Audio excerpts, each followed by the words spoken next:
Hey guys, welcome to another video. This is going to be kind of a sad one, but it's still something I want to put out there for you guys. It's going to be the last video of me driving and really just talking about the Golf R. Of course, when I sell it, I'll perhaps film or document it. In this video, I kind of just want to go around this car, tell you guys kind of the things that I really liked about it, talk about the wear and tear, and also, in all reality, this is a video that will also help put this car kind of out there for anyone who is interested.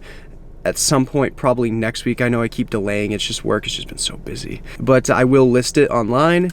But I want to give you guys first dibs. I have always said that. So it's a 2019 Volkswagen Golf R, for those of you who do not know. The car sits around, exactly 65,297. That mileage is subject to change. It won't be any more than 66,000 miles. So I know I have to get this car inspected still. I actually re-registered it so I could get it inspected, which the amount of money that I've put into this car just to make it the perfect car for somebody else, my God. I could have New Hampshire, it's really crazy how you could sell used cars here. You could basically sell a car that's never been inspected. For the most part, I don't really know the true legality behind it, but yeah, I need to get this car inspected. I need to find a shop that will pass my tint. That's the only thing I'm running into. The last issue that I had when it came to inspection time was the downpipe. Of course, now I'm basically stock. I just run a stage 1 ECU plus the TCU tune from Integrated Engineering. As far as other mods goes, VWR lowering springs, Volkswagen Eurotails, as well as the IE intakes. So let's talk about kind of the servicing that this car has seen and what it is due for. So I do spark plugs every 10K. It's good on these spark plugs probably up until maybe 70K. I do them every 10 just because of the tune. However, if I flash it back to stock, it'd probably be fine on the stock. It'd probably be fine for quite a while on stock plugs. I am actually running OEM plugs, just they're a hair colder than they would be, I guess, truly OEM, but they're perfect. They work great for this car. So yeah, I've done obviously the one DSG flush at 48K. They're good up to 70K with the 7-speed DQ381, but every DSG from the dawn of time has always been 40K, so I decided I was going to do it in the 40s, so I did it at 48K. Yes, I waited an extra 8K, but again, it's quoted at 70K, so whatever. Transmission feels great. That's way better than the DSG and my GTI, and that I truly mean that. It's like day and night difference. It's so much better. So that's the first thing. The second thing is obviously the Haldex. I've done the Haldex twice now, and I've actually cleaned the screen twice. There are people who do the Haldex flush and they just flush the diff, but I'm telling you right now, it's not enough. You need to do the screen, because if you don't do the screen, you will have a front wheel drive Golf R before you know it. So that's really it. As far as the servicing goes, I've done I guess right around 45 to just under 5,000 mile oil changes. When I have my track days, I do them, just before my track days. So I would say on average, this thing gets an oil change every 4,000 miles. With if I drive it normal and I don't race, like say the winter months, I do it maybe every 5, but the summer months I do it early. So that's something to know, and I have most of the records, at least all the receipts from the times that I went to go buy oil. So yeah, but aside from that, this car has had no major accidents, nothing like that. I'll go around the car. We'll talk about kind of the things to talk about regarding any damage or whatever, but it's very minimal, and this thing's actually pretty great shape for 65,000 miles and change. 2019, daily driven. Bear in mind, this is a daily driven car. I drove this through basically every winter. Now it was garage kept for the majority of its life. When I was in college, it was outside, but that was when it was pretty much new. And for the later years of its life, it was in my garage in New Hampshire. So anyway, let's walk around the car. We'll talk about kind of the good and the bad. There's a lot of good, but there's obviously some other things that I want to talk about that may be bad to some. So let's hop out and let's talk about it. Oh, right. And if you guys are wondering too, we are back to my old stomping ground. It is so funny to be here back again in the Golf R. It's been months, years, almost maybe about a year since I've been here last. But it is, of course, lapis blue. It looks a little bit different from all the pictures because I took off all of the badge skins, so it's basically bare. It's a naked Golf R, so no more amber deletes. I want to bring up one thing that I think everyone should do for any new car. It doesn't matter if you buy, whatever. always paint protection film on the headlights. Even if you have it like low miles, do it as soon as you can, because all my friends are like, wow, I wish I did that. These are the least pitted. I mean, it's obviously it's a film, so if there's any like small chips like maybe here and kind of around there, just peel it off and put a new one on. But it really helps retain this clear look at night. I'm telling you, you don't see chips. It's just so clean. So I ended up doing this around 3,000 miles. or basically when I bought the car new. At 30,000 miles, I know it's a little bit into it, but I decided, just because I'm a freak about my paint, I did a half paint protection film on the hood, as well as I did paint protection film on the black parts at 30,000. So basically, I mean, I know the bumper, I did all this myself, so I never ended up doing the bumper. I will admit the bumper is kind of, I don't want to say pitted, but I mean, it has rock chips, as you guys may be able to see.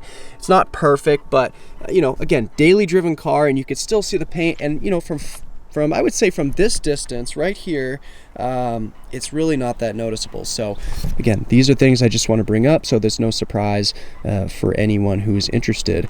Aside from that, there are no dings. I know I have one little ding, and I do apologize. I just drove this thing here, I hit a puddle, and I think I basically just undid the 2 hours of cleaning. I never really addressed the wheels. I know I need to kind of address the wheels. I know I have, I think, a little ding right down there from, I think, a rock. I ended up hitting that with, what I did was sand it down, and I hit it with some paint, so that shouldn't rust. But you know, Volkswagen is a pretty solid rust, like, I don't know, warranty, so it's something to keep in mind. Aside from that, no true damage along this side, no dings or dents. It's kind of surprising, and again, I'm crazy when it comes to dents. If you guys follow any of my Instagram, if someone door dings me, I feel like I notice it right away, and I put them right on the internet. I shouldn't do that. I probably should be a little grown up about it, but man, I hate when people door ding. It's like the most avoidable thing, but just people are just that way. So come along to the back of the car. Let me tell you something that wasn't planned in the sale of this vehicle: the Eurotails. I was planning on taking those out. I had so many people reach out about one thing and one thing only. It was the Eurotails, and you know, obviously people reached out about other things, the Remus exhaust and so on. However, oh my God, everyone wanted these Eurotails, the harness, you name it. I ended up going through OBD11 to hard code or manually code these taillights in. I can't code them out. OBD11 for my device just doesn't support it. I need a new dongle, and I refuse to spend more money to get a new dongle. And you know, I know the return is way higher, but it's just so much work. And I think these look really good. I think it really helps make this thing stand out from most other Golf Rs that are around. So I'm gonna keep it on the car. I kept it on my last car. I just might as well. The Eurotails are freaking beautiful. You get the dynamic swoop. They're all coded to OEM spec. So yeah, you're getting a Golf R with Eurotails. That's the most badass thing. But aside from that, fully stock exhaust. Basically, when I bought the car new, and I don't know if you could see it all, but, and I do apologize, the car's dirty, but there's a little like screw impression there. And at the time I was like broken about it, but there's no other damage except for this little kind of impression from the screw. Again, you don't notice it. Only I would notice it just because I'm crazy about my vehicles, but yeah, something to keep in mind. All right, you guys, so the back of the car, obviously this is my front plate if I run into any issues. Actually, on the subject of the front plate, let me be right back and, all right, so the Collective Works front license plate mount. I will tell you right now, this is probably my most favorite usable, you know, most sensible mod you could do to this car is this front plate mount. I get pulled over left, right, and center for not having a front plate. I drove over here fine today, sure, but I can't speak the same for any other day. I will send anyone who's buying this car, obviously I don't need it anymore, off with this front mount. It is so nice. It goes right to the upper portion of kind of that slatted grille on the lower part of the car and the bumper. And let me tell you, easy removal, you know, easy on, easy off, and it really kind of just, again, it looks kind of nice. It looks like it's actually drilled in, but it's not. There's enough clearance where it doesn't even touch your bumper. So love it. It's definitely awesome. Close. Aside from that, I don't have any, you know, dramatic dents or anything like from something falling, except for right here. That's a pretty good one, but it's, you know, it's from an acorn landing. I witnessed the entire thing happen. I was pretty sad about it. I don't know if you guys can see that or not, but there she is. And then I don't really have any other dents. Yeah, no other dents. Going along the side of the vehicle, yeah, there's really not anything else. There's really kind of like two noticeable dents plus like a little impression in the plastic rear bumper. I know I need to get rid of this badge skins. I know, I don't know, somebody wants it, I'll leave it on there, but I keep forgetting to take this off, so I will have to take that off. Other kind of, I guess, noticeable damage on the interior side of things. I had a table go into my window, so the window's fine. Actually, the tint itself, this is such high quality tint. It's way better than whatever they put in my my RS3. But yeah, so this tint obviously got a little scratched up. It's gonna need to get redone. Although I've had it scratched up for 2 years and I just didn't pay any mind to it. The door card got a little nicked, as you guys can see, a little scratch here, but it's so minimal and no one really notices it in the back, which is kind of nice. So yeah, obviously, as you guys can tell, I mean, you know, things you can touch up. I think if you address some heat to this and hit it with obviously like a little like texture pad, it should address some of that that scratching. But yeah, the seats are in such great shape, and you know, there's really not too much to I guess address with the rear. Hopping into the driver's seat, as you guys can see, I mean, for the most part, this this lower section's in pretty good shape. I mean, I've definitely, you know, nicked it a couple times, you know, a couple scratches here, a couple scratches here, but you know, things you can definitely touch up. Seat controls, everything works great. The bolsters, I always try to take care of my bolsters when getting in and out of the vehicle. As you guys can see, for this many miles, I mean, it's not that bad. I always take care of my seats. I don't know if you guys can see any cracking or anything there, but there's, I mean, this is in such good shape for the amount of miles that it has. The steering wheel, I think the steering wheel is a little gross. It probably could use maybe a refresh or something like that. It's hard to kind of keep these nice, you know, it's something you touch and something you look at a lot, but I actually still have my other steering wheel. So, you know, whoever's interested in buying this vehicle, you guys, you know, have, I guess, first dibs at that steering wheel. Otherwise, yeah, so everything in the interior. Let's talk about things that are good, things that are bad. I don't know if you guys can see it here. Right there. It's so small, but there's a little scratch in the seat. I think that was from my camera tripod. It's right there. It's very minimal and it doesn't actually go like into the seat. It's just a little scratch. There's not anything else to, I guess, really report on that side. The shifter, you know, these are usually pretty beat. This is in pretty decent shape. You know, this little pad here, no scratches, no really cracks, and it's in, you know, it's not greasy or gross by any means. And of course you have this slider, nice, very cool. And yeah, I mean, I would say there's no flaws with the interior. I mean, I really can't think of anything. I know I made a mental list, but you know, as far as everything goes, I mean, it's pretty clean in here, and there's no, you know, dramatic faults or issues or anything of that. So cleaned it up nice for this, and you know, got a little bit dirty recently, but it's fine. It's relatively clean, and obviously when it goes to a new home, it'll be spick and spam. But yeah, let's start this thing up and talk about the engine. So it roars right to life, as you guys can see that mileage. Boom. And so it doesn't play music. Kill that. I got our monitors. I always, every single time I romped on this car, and I did drive this thing. I mean, I enjoyed it. We'll leave it at that. But 180 degrees of oil temp was that was the bare minimum for when I would, you know, really kind of enjoy the car. But yeah, you know, it runs great. No leaks or anything. Let's pop the hood and talk about the engine bay. All right, so I haven't cleaned this. I'll let you know now. But yeah, so running the IE, it's the open air intake, sure, but I have the closed carbon lid on it. I'm gonna send it off with the carbon lid. I don't need to sell it. It's all going. So so there's that. You're also getting the inlet pipe in the back. I just decided I'm just gonna sell it with that. It makes the car a little bit more efficient, even when it's fully stocked. So little extra noise makes the car a little more fun. It's a Golf R after all, so there's that. With the lid, it actually does kind of quiet it down a little bit. So if you do want to have pure maximum turbo noise or whatever, you can take the lid off and you'd be a happy camper. It's really easy to do. Otherwise, not too much else. As you guys can see, stock downpipe.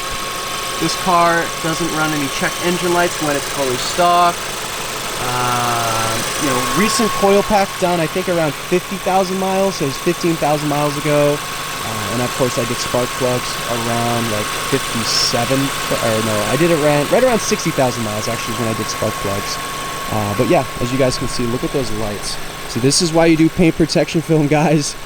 I don't care, you don't have to hit the paint, whatever. The paint's one thing, but I'm telling you, lights, day and night difference. I know it's a weird thing to put film on, but it's just, it just keeps the thing looking freaking new. And if you see the price of these lights new, you would understand why it's better to put a film on it, put like a $200 film on it, rather than pay $1,000+ for a new set of headlights.